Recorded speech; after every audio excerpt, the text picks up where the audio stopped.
Uh, Good evening, everybody. I hope all of you can see and hear us clearly. My name is Abhay Anturkar.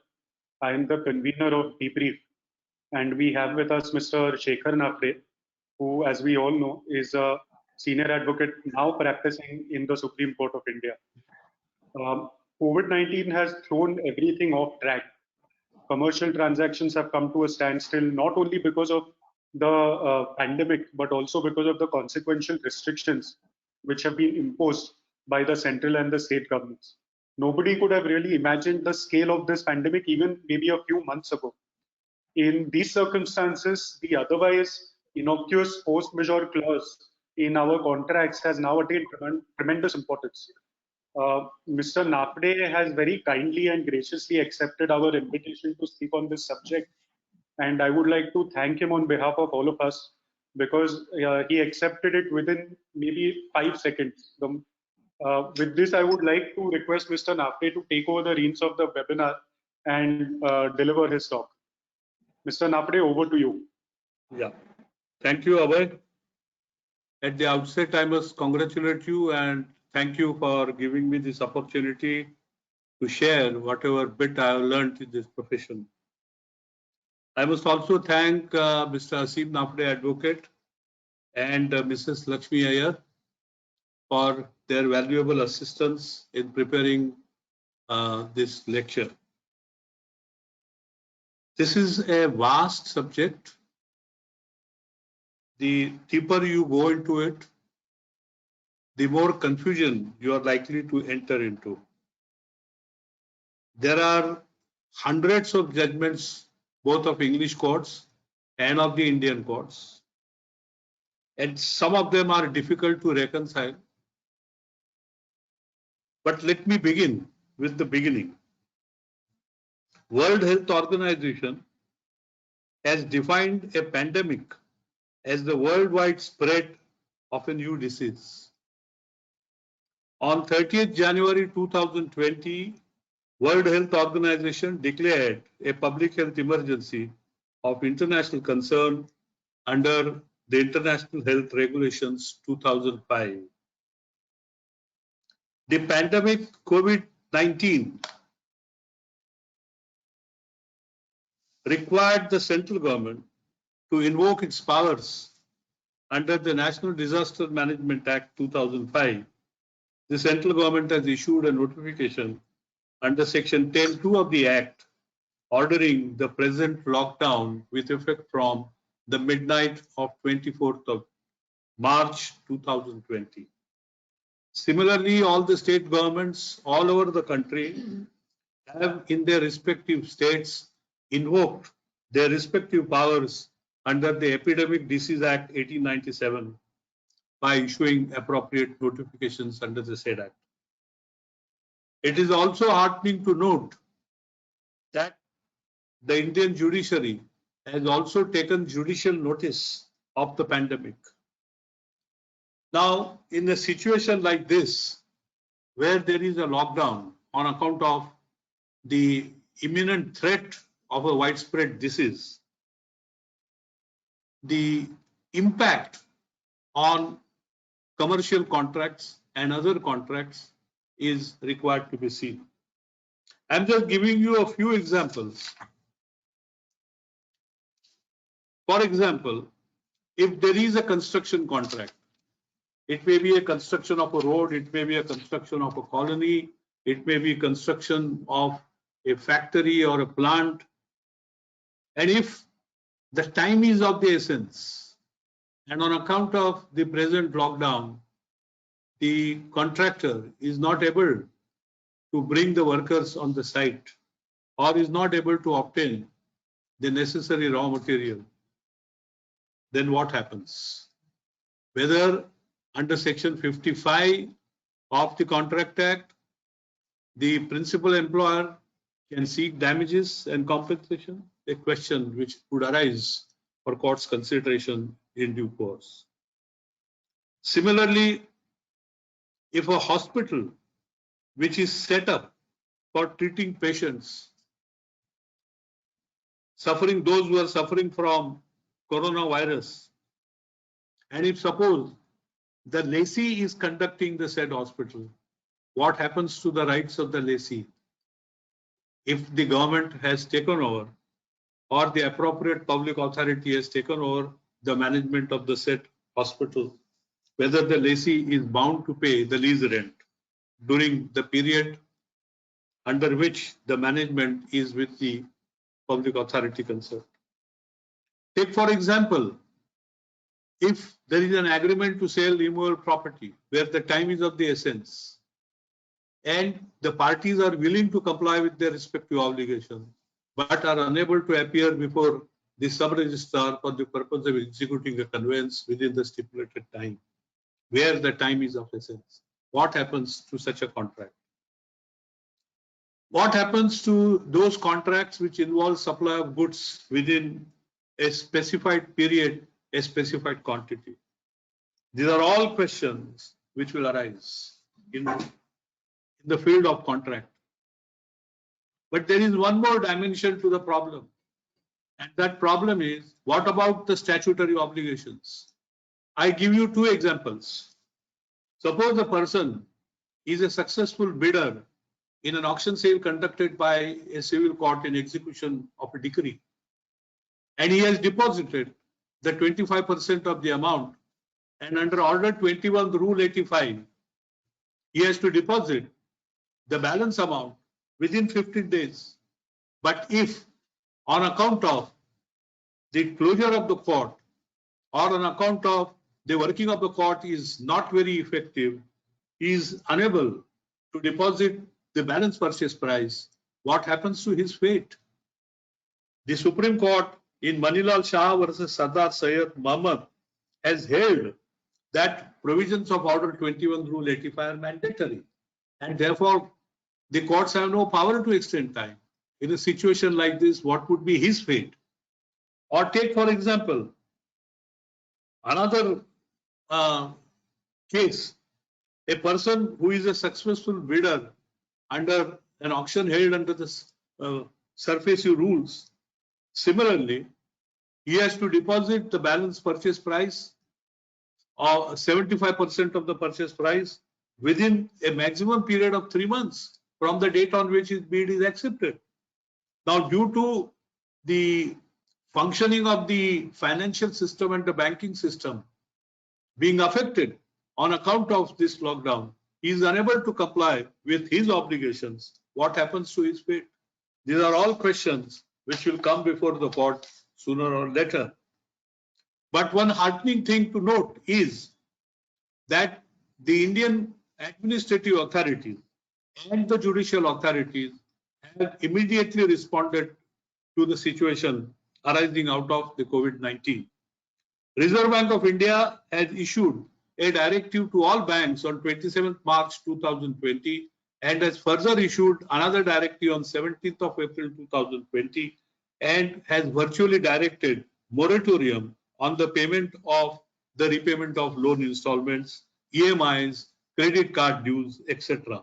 Similarly, several statutory authorities have extended the time for complying with the statutory obligations. For example, the RTO authorities have issued a public notification directing that all driving licenses which expire during the lockdown period would automatically stand extended. The judicial authorities are not lagging behind. Supreme Court on 23rd of March 2020 has issued a general order in exercise of its powers under Article 142 and has directed that the limitation period for filing appeals, petitions, etc. stand extended during the lockdown period. A very interesting case arose before the Bombay High Court in the case of Rural Fair Price Wholesale Limited versus IDBI Trusteeship Service Limited.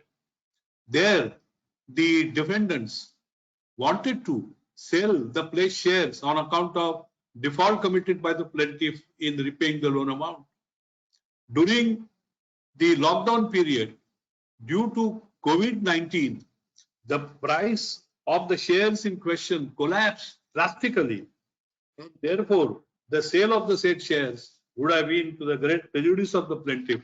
In such a situation, the High Court exercised its inherent powers and has issued an ad interim order and directed the parties to renegotiate the contract. This judgment of the Bombay High Court was assailed in the Supreme Court, and the Supreme Court recently has declined to interfere with the order of the High Court. Similarly, the Bombay High Court on 11th of April 2020 has directed in the case of Transcon Tricity Private Limited versus ICICI Bank that the date of NPA is extended if the defaults have occurred during the lockdown period.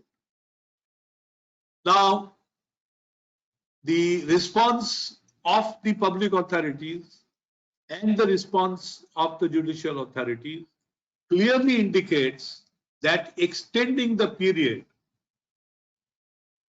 for complying with either the contractual obligations or the statutory obligations because of the COVID-19 has become a part of a principles which govern the Indian legal system.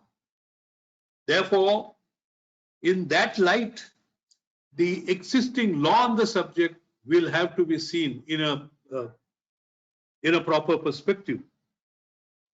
Now, let me trace out the origin of the force majeure.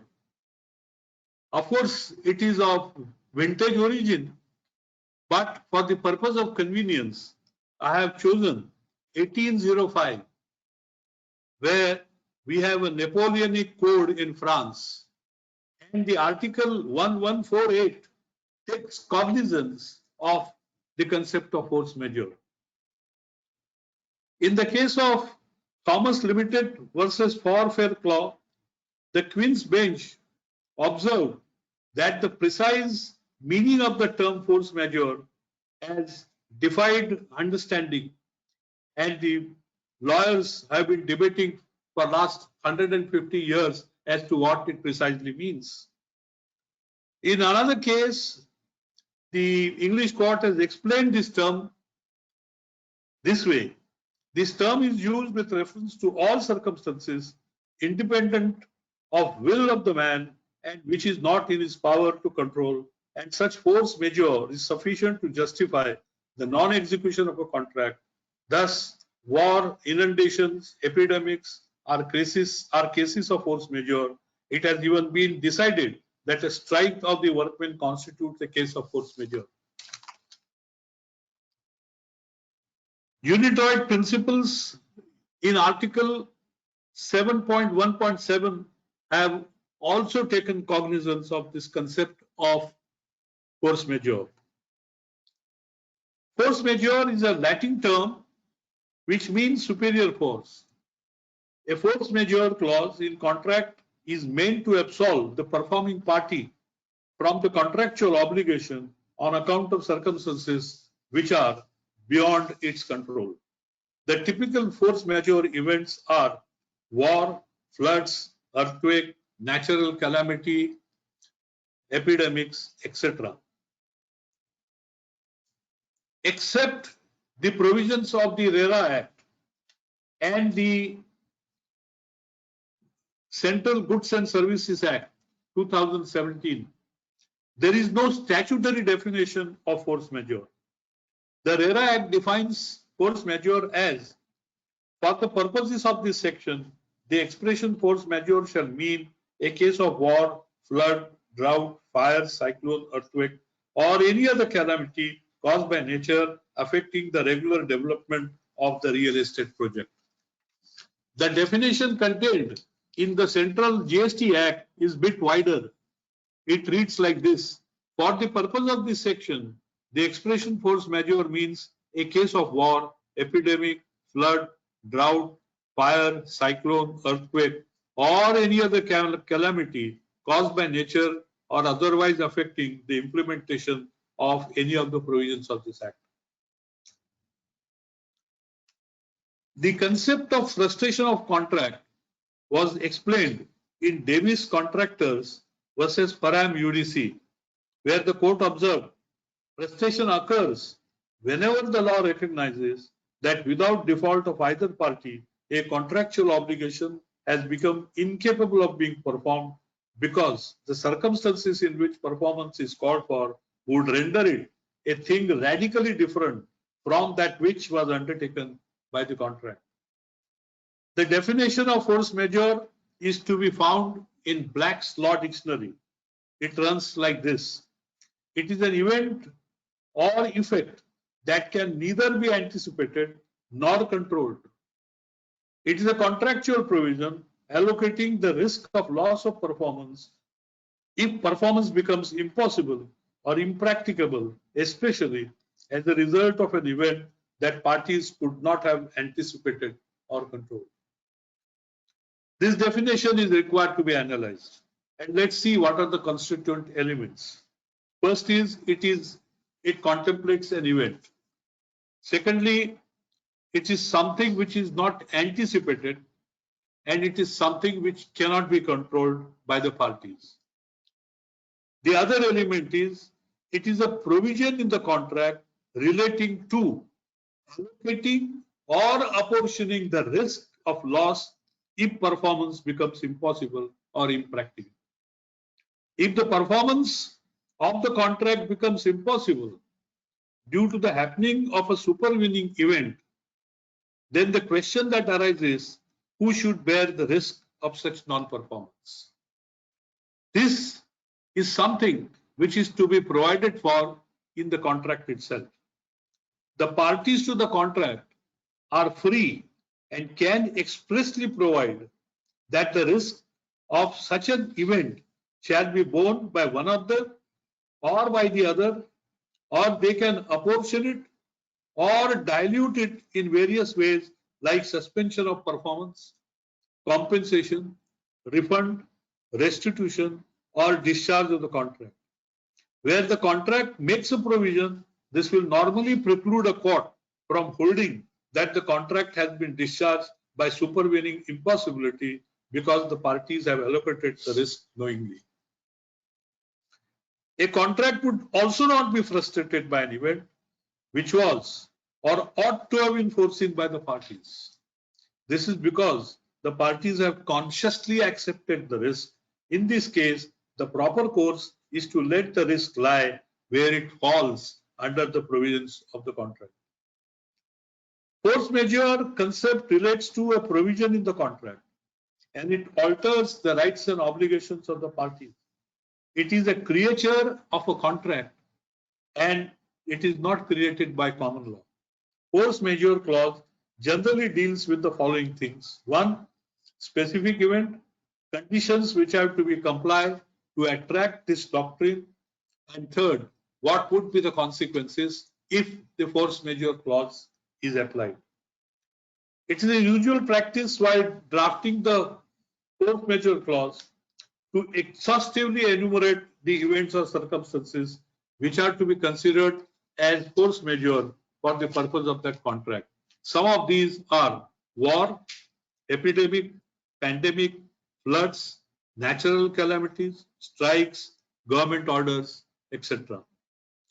I have considered several judgments of the English courts as well as those of the Indian courts, and my understanding of the said judgments leads me to the following conclusion.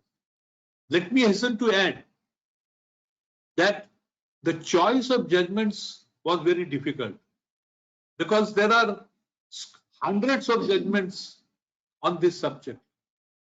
Some of them, as I indicated earlier, are not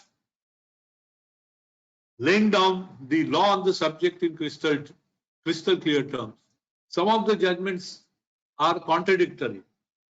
Therefore, I have made an attempt to summarize what I have understood from all these judgments, and my summary is like this. Before considering the applicability or otherwise of the force majeure clause, all the clauses in the contract and the nature of the contract must be scrutinized very carefully. The contract must be considered as a whole, and force majeure clause cannot be read in isolation and the rule of harmonious construction must be applied. In other words, the principles which apply to the interpretation of writs and documents, like the principles which apply to the interpretation of statute, must be applied while deciding this question. If there is a force majeure clause in the contract, then any inclusions therein and any exclusions therefrom must be ascertained very clearly. Third, if there is a reference to pandemic or epidemic in the force majeure clause, then the present COVID-19 situation would fall within the ambit of the doctrine of force majeure. If there is a clause in the contract which directly does not mention pandemic, epidemic, then the general words like extraordinary events or circumstances beyond reasonable control of the parties may be interpreted as attracting force majeure clause. This would definitely cover the present lockdown due COVID-19 situation. Next, if due to the doctrine of force majeure, the contract is to stand discharged and parties are to be absolved of their obligation, then the impossibility should be for an indefinite period.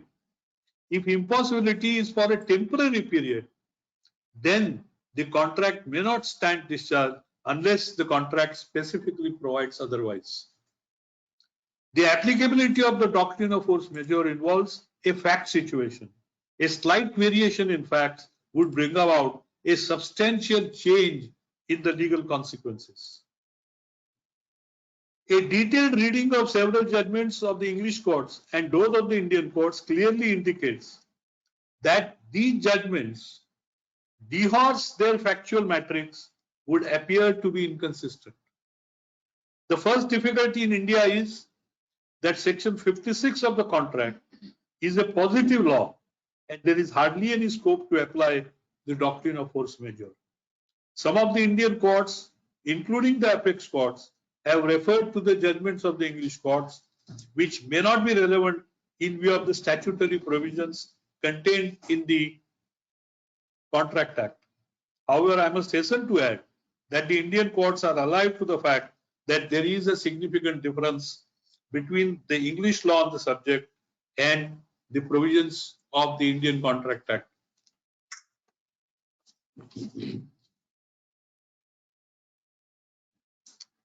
This brief introduction now takes me to another aspect of the matter.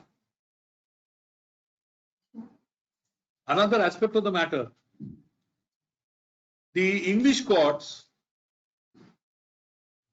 in course of time, while deciding the fact situations that came up before them in different cases, tried to construct a theory. There are 5 theories which could be deciphered from the judgments of the English courts. First, implied term theory. Second, disappearance of basis or foundation of the contract. Third, just and reasonable solution. Fourth, radical changes in the obligations under the contract. And last, the construction theory. Let me first take up the implied term theory. This theory was originally adopted in the case of Taylor versus Caldwell. This theory implies that the contract stands discharged because the parties can be taken to have impliedly provided that the events which supervene and which are beyond the control of the parties, the contract comes to an end. The contract is made on the footing that a particular thing or a particular state of things would continue to exist when the terms of the contract are to be carried out. Such a term is to be implied in the contract ab initio. This theory is not based on subjective test, but is based on objective test. The test is objective. It means a term which, in the light of events which have happened, the parties, as reasonable people, would have imported into the contract to deal with that possibility. This is by way of a fiction added to the contract. This virtually applies the test of equity. This theory was subsequently criticized on several grounds, and ultimately, in the case of National Carriers Limited versus Panalpina Northern Limited, the House of Lords rejected it. But I must point out that in Union of India versus Damani, the Supreme Court seems to have supported this theory. In my view, the relevant observations of the Supreme Court in this behalf do not constitute the ratio of the judgment. They are passing or casual observations. They are neither ratio nor obiter dicta. The next theory is disappearance of basis or foundation of the contract.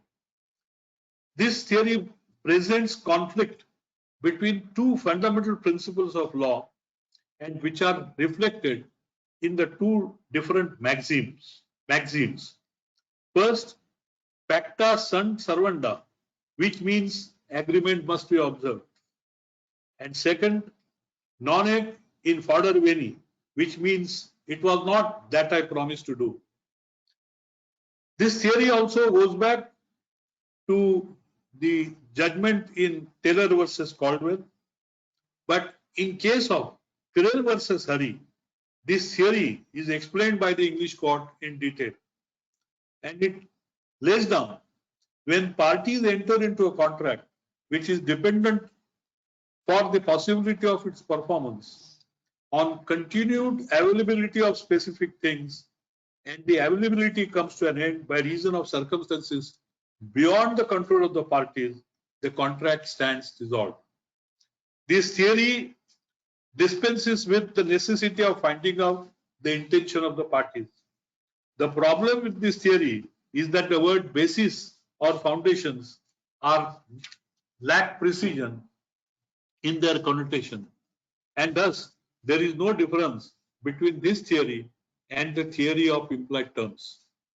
This theory was also finally rejected by the House of Lords in National Carriers Limited case. The next theory is just and reasonable solution. This theory lays down that it is the law that in particular circumstances the contract comes to an end.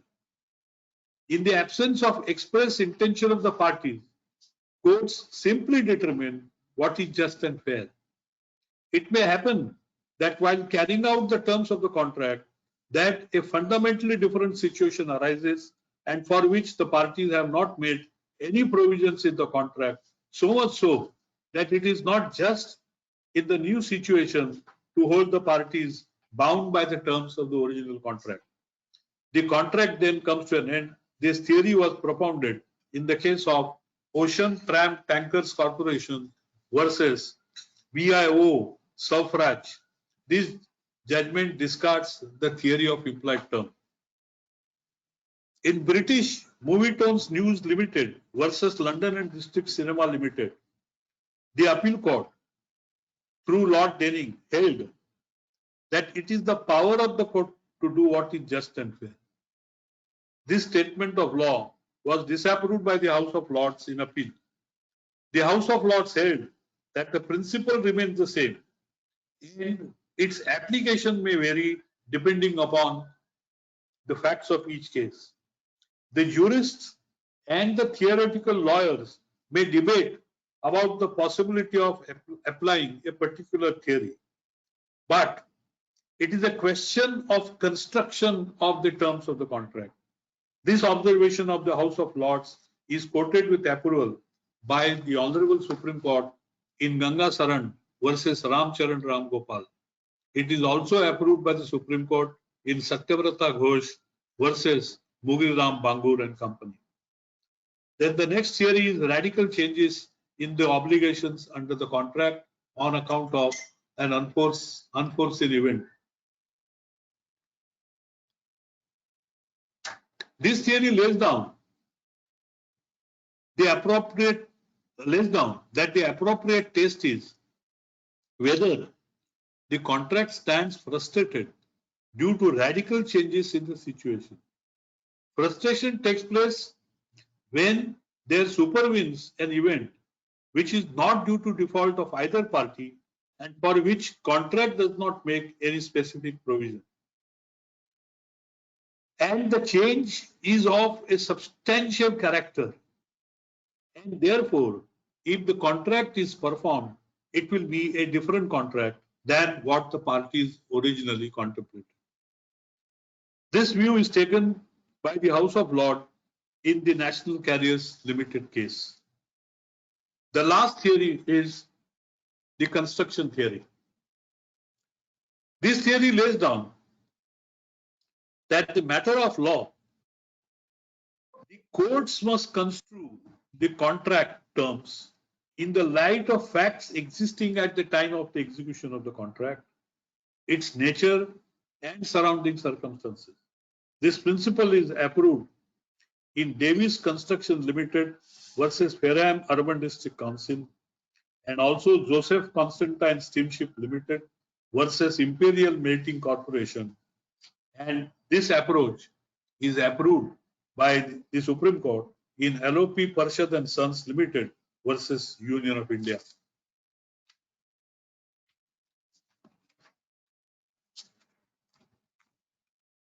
Up till now, I dealt with the evolution of law in English courts.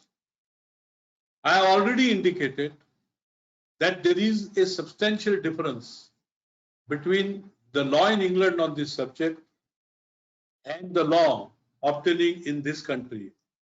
It is therefore necessary now for me to examine the provisions of the Indian Contract Act.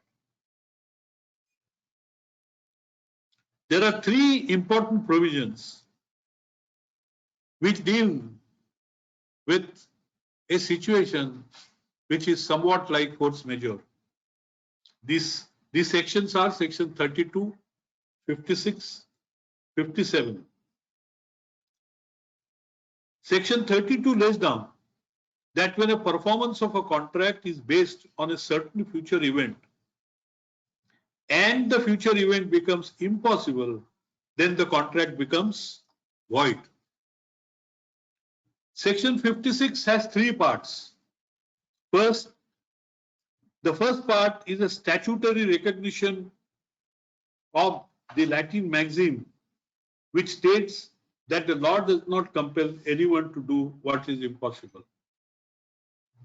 The second part lays down that the moment the contract to do something becomes impossible or unlawful, the same becomes void. The third part, which is very important, lays down that if a person makes a promise which he knows is impossible or unlawful, or would have known with reasonable diligence, then he must compensate the promisee for such loss which the promisee suffers due to non-performance of the promisor. Section 57 lays down that where there are reciprocal promises, firstly to do something which is legal, and secondly which is illegal under specified circumstances, then the first set of promises is a contract and the second is a void agreement. Hence, a contract which has clauses which entails performance which is legal and the illegal part of it has to be removed. This is a blue pencil rule which is approved by the Apex Court in one of the cases arising out of the arbitration law.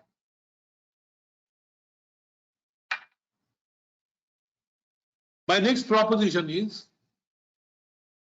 that section 56 is exhaustive. This was tested in the case of Satyavrata Ghosh versus Mugnira. In this case, two parties entered into a contract for sale of land. The land was subsequently requisitioned by the government for the purpose of prosecuting war. The seller then refused to sell the land and set up a plea of impossibility or frustration. The Supreme Court rejected this contention. It held that the impossibility due to requisitioning of the land is not permanent. It's a temporary measure, and therefore this does not fundamentally alter or defeat the contract. Section 56 lays down a positive rule and does not leave the matter to be determined according to the intention of the parties. The word impossible occurring in Section 56 means not only physical impossibility, but also the performance being impracticable or useless from a point of view of the object of the contract. The argument that Section 56 is confined only to physical impossibility and recourse can be had to English judgments on frustration of contract was rejected. The court held that the aspects which the Contract Act deals with are exhaustive and no judgment or principle dehors the statutory provisions can be imported.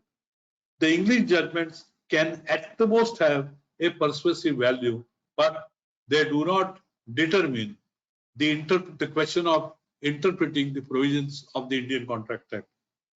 Impossibility and frustration are used as interchangeable expressions.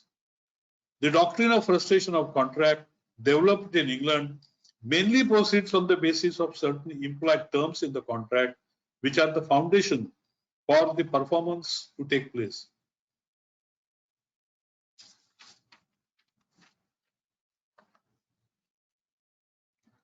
In considering the English cases, the Supreme Court held that in an unexpected event which hampers the performance of a contract, the court in such a situation does not alter the contract, but interprets it as a fair and a reasonable person would do.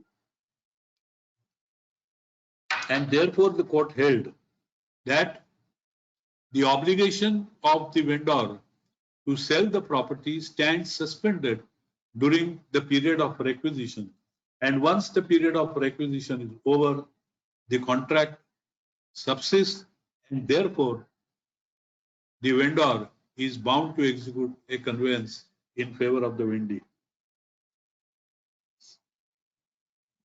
Another interesting question which came up before the Supreme Court was,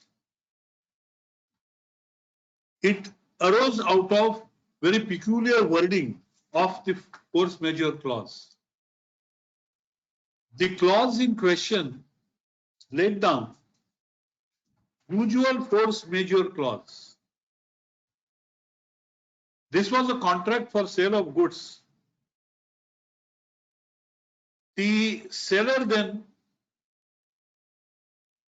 contended that the term usual force majeure clause does not have precise connotation, and therefore the agreement is vague and uncertain, and therefore is hit by the provisions of Section 29 of the Contract Act.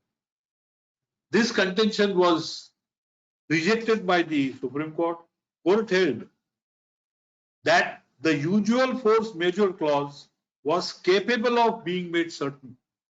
It is on that premise that the court held that even oral evidence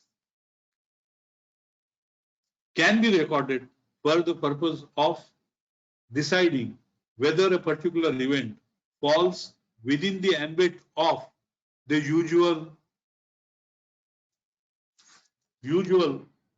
force majeure clause or not.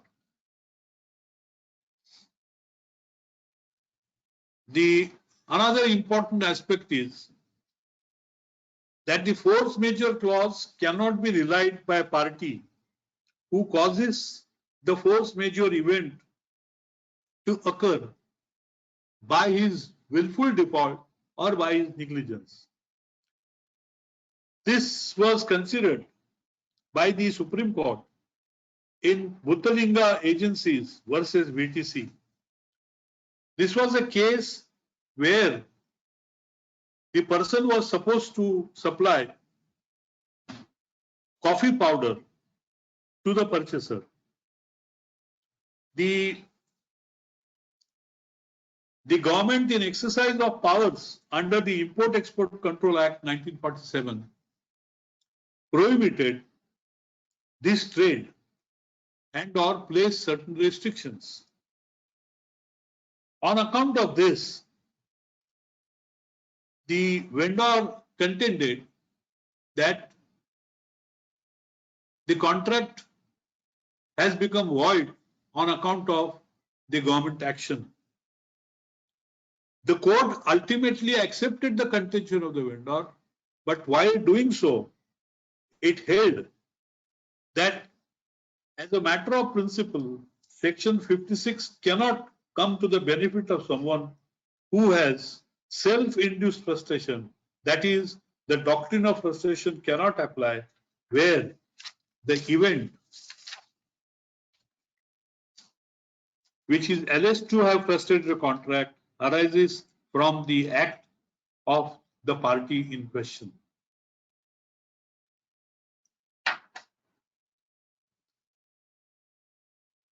The Supreme Court has dealt with the question of impossibility from the standpoint of commercial contracts.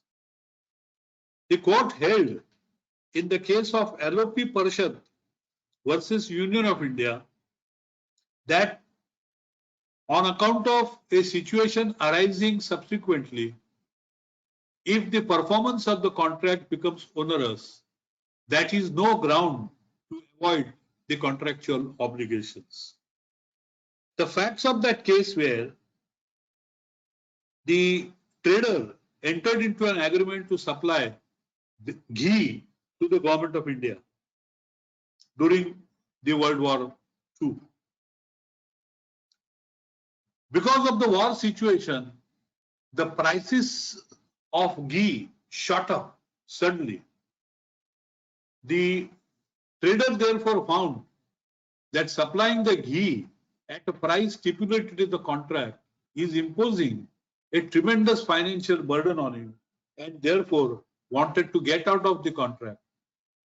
The Supreme Court declined to accept this plea and held that impossibility that is contemplated by Section 56 does not take in its compass a commercial impossibility or onerousness of the contract. This aspect of the law is universally accepted without any exception. There is another interesting case decided by the Supreme Court, that is Union of India versus S.C. Damani. This was a case where the trader in India was to export silver. The government, in exercise of its powers under the Import Control Act 1947, banned the export of silver. The contract, therefore, could not be performed. The contract became void. In my view, this was a clear case of the performance of the contract becoming illegal. And it was therefore not necessary for the court to go into any other aspect of law. Despite this, the court chose to quote a passage from Anson on law of contract, which deals with absolute obligation. The passage reads as follows: where a man specifically undertakes an absolute obligation, he cannot claim to be absolved from liability by the fact that his failure to perform the obligation is due to the occurrence of an event over which he has no control. The whole law of contract is premised on the principle pacta, which means that a person is bound that he or she makes. The quotation of this passage from Anson's law of contract was not called for. It had nothing to do with the factual matrix that was before the Supreme Court. In the case of Ganga Saran versus firm Ramcharan Ram Gopal, the Supreme Court had to again consider this aspect of frustration of contract. The Supreme Court held that the court can, having regard to the surrounding circumstances, that the contract was entered into on the presumption that certain state of things is obtaining. This was a case where a trader had agreed to supply a cotton cloth to the purchaser. The trader in question was to obtain the cloth from a Victoria Mills. The production of Victoria Mill was directed to be utilized by the government for its own purposes. The contention was raised by the trader that on account of the government requiring the Victoria Mill to produce the cloth for the government, it was not possible for him to comply with his obligation. This contention of the trader was rejected by the Supreme Court on the ground that the trader has not laid any evidence to show that he has placed the order with the Victoria Mill and that the Victoria Mill had failed to supply the goods of required quantity.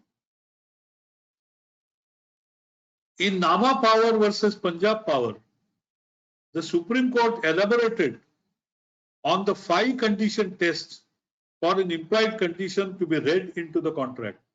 These 5 conditions are: 1. Reasonable and equitable. 2. Necessary to give business efficacy to the contract. 3. It goes without saying that the official's bystander test.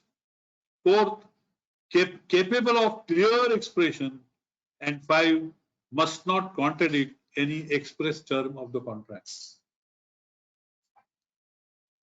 There is another interesting case of the Supreme Court, that is Nayati Jute versus Khayali Ram. In this case, the contract was for supplying the jute. The supplier was to import jute from Pakistan and then supply it to his buyer. The jute as a commodity was a controlled commodity, and for importing jute from Pakistan, a license was required. The eligibility for license was that any trader who has a stock of jute for less than 2 months was entitled to apply for the license. On account of this restriction on availability of or procurability of the license, the supplier contended that he cannot comply with his obligation. This plea was rejected by the court on the ground that he had a sufficient stock of more than 2 months, and therefore his contention that he was prevented by the licensing conditions to supply the jute is not founded on facts. The court therefore invoked the 3rd part of Section 56 and directed that the compensation be paid to the buyer.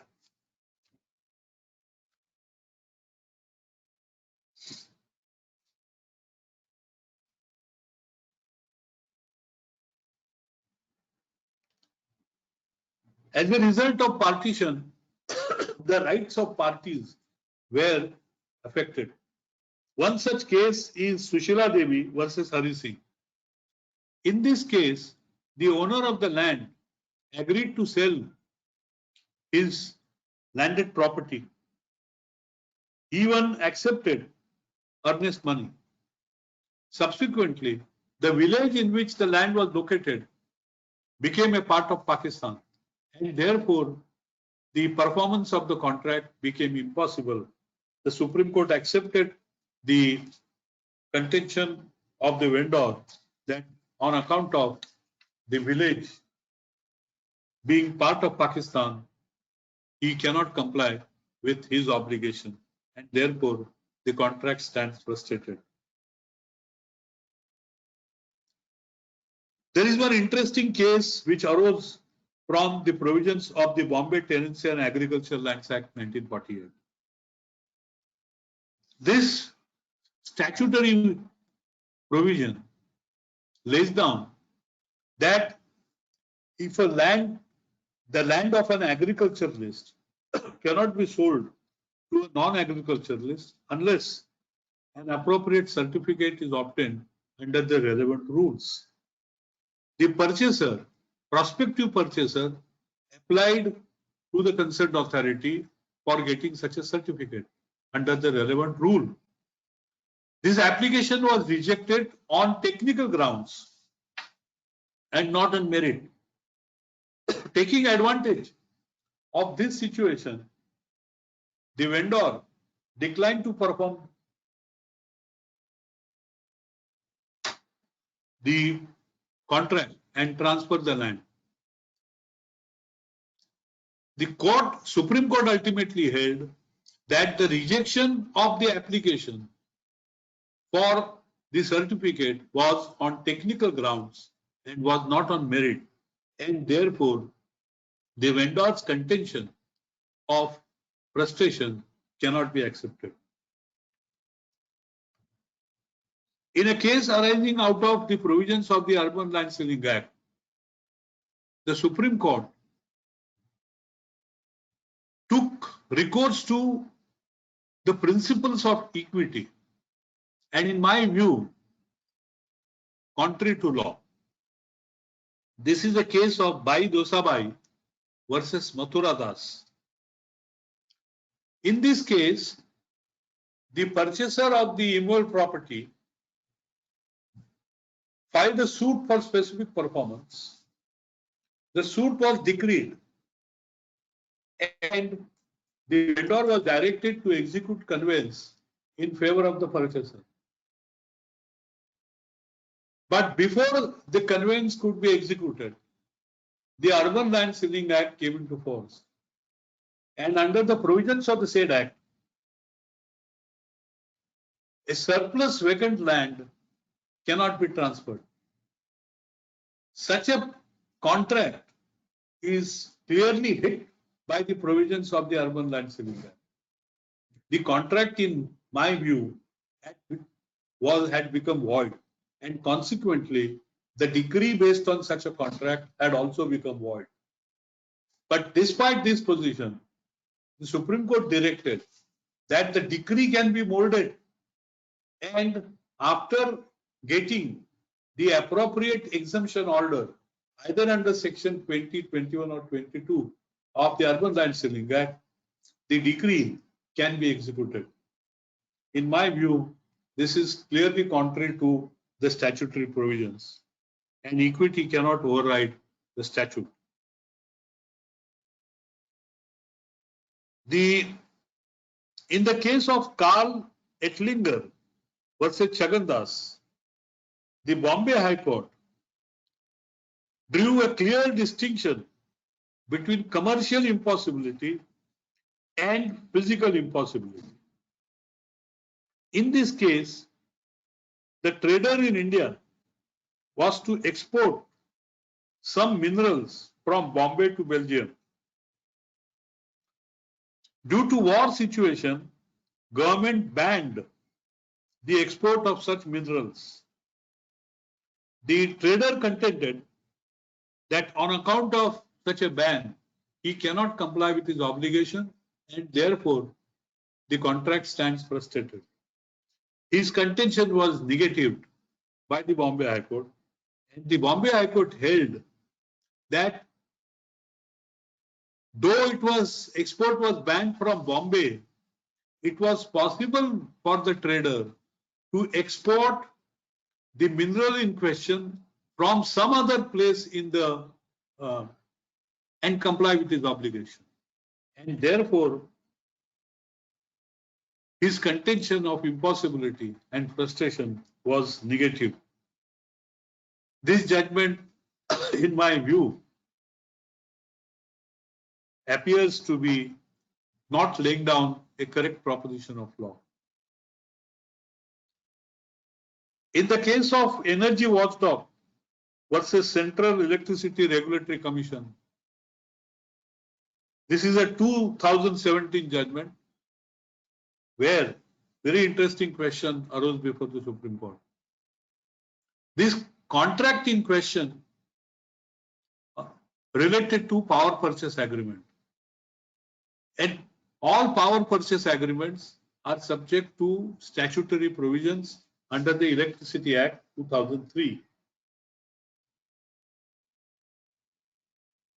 While getting the approval from the concerned authorities, the power generator had clearly indicated that it's a thermal power project, and for the purpose of generating electricity, the quality coal from Indonesia would be imported. The price was also indicated. Because of peculiar situation in Indonesia, the price of such imported coal drastically shot up, and commercially it was not profitable for the power generator to continue to import coal from Indonesia, and on that count he wanted the tariff to be refixed. The Supreme Court rejected his contention of frustration or impossibility. This was a clear case of commercial impossibility, or is a clear case of the terms of the contract becoming onerous. The Supreme Court held that the contract does not stipulate upon its true construction that the coal will be imported only from Indonesia. It also does not stipulate that the only source of coal is imported coal. Therefore, it was open to the power generator to seek an alternative source and comply with his contractual obligations. In the case of Tazkir Roklu versus Noble Thal, a very interesting question arose. This also relates to commercial impossibility. The goods were to be supplied through a ship, and the ship was to travel through the Suez Canal. And this was a customary route. The Suez Canal was closed on account of reasons beyond the control of the parties in question. An alternative route would take much longer time and would involve a huge cost in transport. The contention therefore was raised that the contract stands frustrated, or it is impossible to perform the contractual obligations. This contention was rejected by the court on the ground that this is a case of the contract becoming commercially onerous and not a case of impossibility.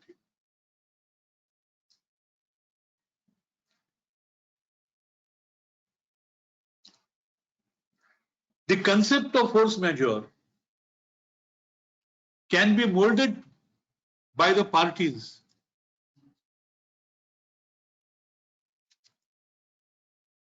by making appropriate provisions in the contract act, in the contract. This was tested in the case of Tennant's Lancashire versus C.S. Wilson. This was a case where the manufacturer was to deliver chemicals, and the clause provided that the deliveries may be suspended due to contingencies beyond any control on account of short supply of labor, fuel, raw material, or otherwise. Now, in this case, the court absolved the seller from performance since the parties had expressly agreed that the hindrance and not the ultimate impossibility was agreed as a force majeure event.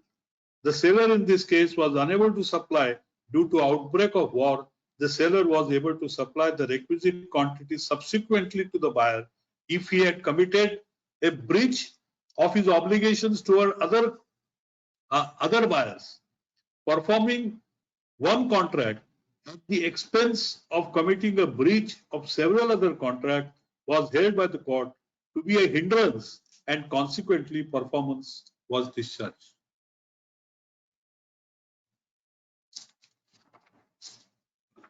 Before I conclude, let me deal with contracts which are statutory in character. This subject is very vast. I have not been able to cover so far even 10% of the subject matter. But two judgments of the Supreme Court must be discussed. The first is Mary versus State of Kerala. This was a case relating to the license to sell the liquor through a liquor shop.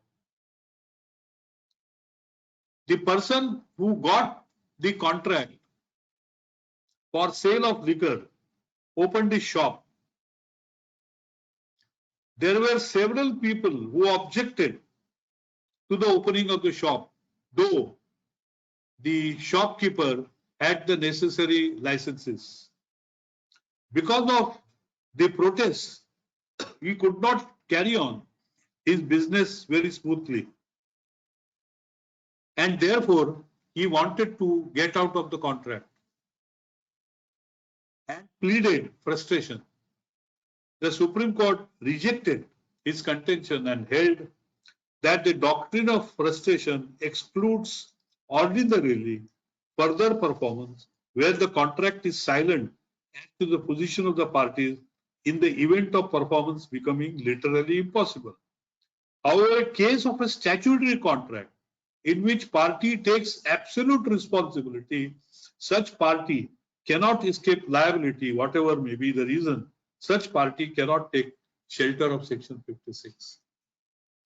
This judgment, in my view, does not lay down a correct proposition. Moreover, the earlier judgment of the Supreme Court in the case of State of MP versus Narmada Bachao Andolan was not noticed.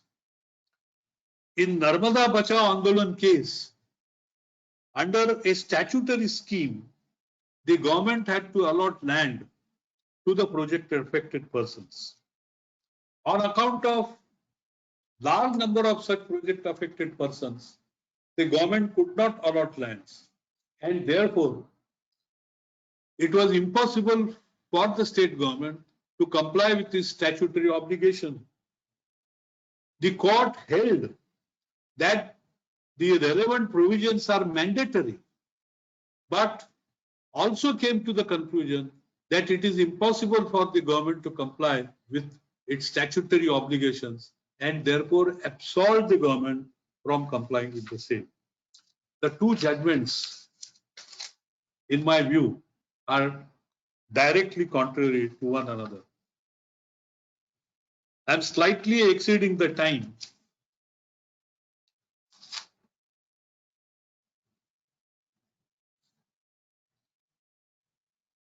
One last aspect is, if there is a force majeure clause in the contract may also require that the party which is unable to perform the contract should give a notice of its inability to perform the contract. And in some cases, the courts have held that giving such notice is mandatory. However, there is another judgment of the English court which says that where giving such notice is a surplusage, requirement of notice can be dispensed with. The present situation is like that. There is no requirement of giving a notice on account of pandemic. The proposition relating to a force majeure clause known as hell or high water clause. In other words, this is a case of absolute contracts. The question whether absolute contracts fall outside the provisions of section 56 of the contract or not is in a gray area.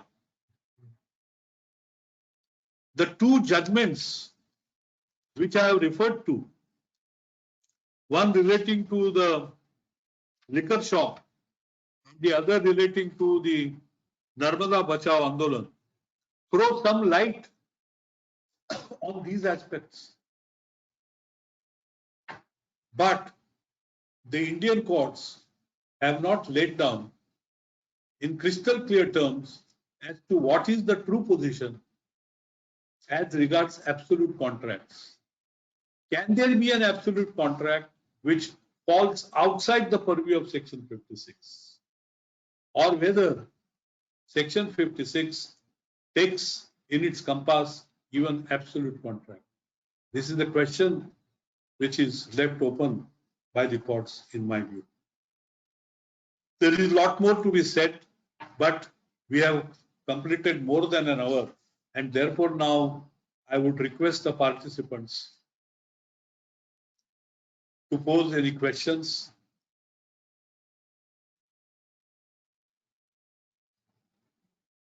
Thank you, sir. We have some questions from the participants. They've been sending it to us via chat. There are many questions in relation to leave and license agreement. One question as an example, they are very similar, is what happens in a scenario where the leave and license agreement has been executed and the licensor is in possession of the property, but now wants to exercise force majeure and avoid payment of license fee. What happens in that situation? I don't think that the answer to this question is difficult. In fact, such a question came up before the English court in the case of Paradine versus Jain, a very peculiar case. In this case, the lessee could not enjoy the demised premises because the demised premises were invaded by the enemy and he was expelled from the demised premises. And on that count, he contended that he is not liable to pay the lease rent. The court, unfortunately for him, declined to accept this contention on the ground that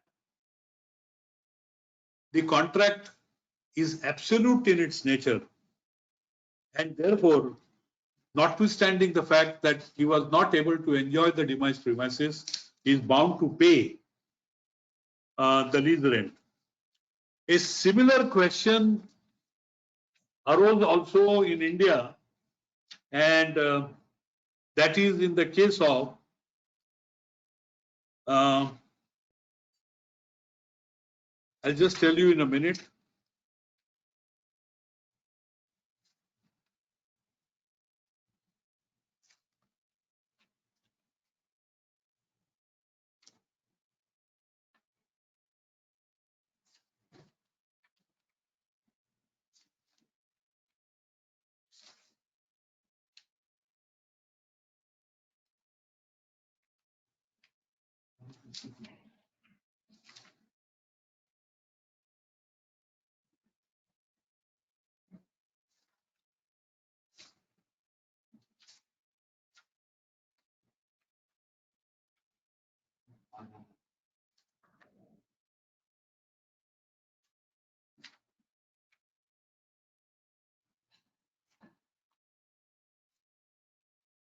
This is a case of Raja Dhruv Devchand versus Raja Harmohinder Singh, AIR 1968 Supreme Court 1024. The Supreme Court took the view that the rights of the parties are governed by Section 108 of the Transfer of Properties Act, and therefore Section 56 of the contract has no applicability. So the English judgment and the judgment of the Supreme Court clearly lay down the law on this subject. Any other question? Hello. Sir, another common theme for questions is what happens to contracts where there is no specific force majeure clause? As far as the Indian law is concerned, Section 56 is a complete answer. Could you elaborate slightly on that, sir? This Section 56 clearly stipulates that when the performance of a contract becomes illegal or becomes impossible, then the contract stands frustrated. Now, Section 56 consists of three parts. One, the first part where it is inherently impossible, that is the ab initio. The second part, that there is a supervening circumstance which makes the contract illegal or the performance becomes impossible. Take the case of a case where there is an agreement between a singer and the owner of a music concert hall. Now, if the concert hall gets destroyed because of the fire, the contract stands frustrated. Even if there is no clause in the contract, Section 56 will operate by its own force. Now, this is the fundamental difference between the English law and the Indian law on the subject. Section 56 is exhaustive. The only exception which I found was the judgment of the Supreme Court in relating to that liquor shop. But in my view, that judgment is contrary to the judgment of the Supreme Court in Narmada Bachao Andolan case. Even contracts which have a statutory flavor or contracts which are statutory in nature are also subject to provisions of Section 56. At the most, one can say that third part of the Section 56 may apply. If the party which makes a promise knows that performance would become illegal or would become impossible, or with due diligence could have discovered that the performance would become illegal or impossible, is under an obligation to compensate the promisee.